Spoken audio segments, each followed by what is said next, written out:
Exit les battus, place aux investigations téléphoniques.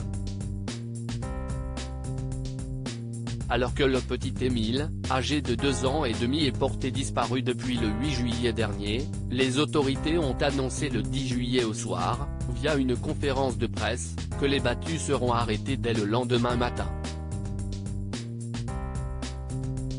Elles entendent maintenant resserrer le périmètre de recherche pour qu'il soit plus ciblé et plus sélectif, comme l'a expliqué le procureur de la République des Alpes de Haute-Provence. BFM Télévision a révélé que ce dispositif consistait à étudier la téléphonie dans le petit village du Vernet, où a été vu pour la dernière fois Émile, afin de déterminer qui était présent dans ce hameau qui comprend en tout et pour toute une quinzaine de maisons, au moment de sa disparition. BFM Télévision a précisé qu'actuellement 15 gendarmes avaient été assignés à cette mission.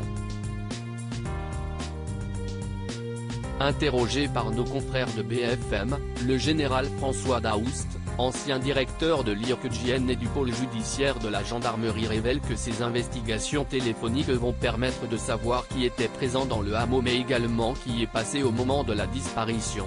De plus selon lui, les bornages vont donner un certain nombre de téléphones qui seront tous vérifiés. Alors que les autorités penchent de plus en plus vers la piste de l'enlèvement et donc de l'intervention d'une personne tierce dans la disparition du petit garçon, cette triangulation devrait leur permettre de savoir si une personne, ne résidant pas dans le village, s'y trouvait le samedi 8 juillet dernier. Les gendarmes restent sur le terrain. Le préfet des Alpes de Haute-Provence a malgré tout précisé le 10 juillet en conférence de presse que les autorités restent présentes sur le terrain, et des moyens spécialisés à la recherche de traces et indices sont mobilisés. On répond aux besoins judiciaires. Les recherches vont cependant se focaliser dans un rayon de 5 km autour du hameau du Haut-Vernet et l'accès au village devrait être restreint aux seuls habitants et enquêteurs.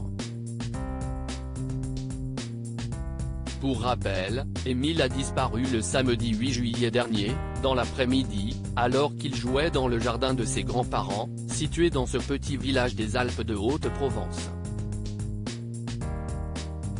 Article écrit en collaboration avec 6 médias. Crédit photo, capture écran BFM TV.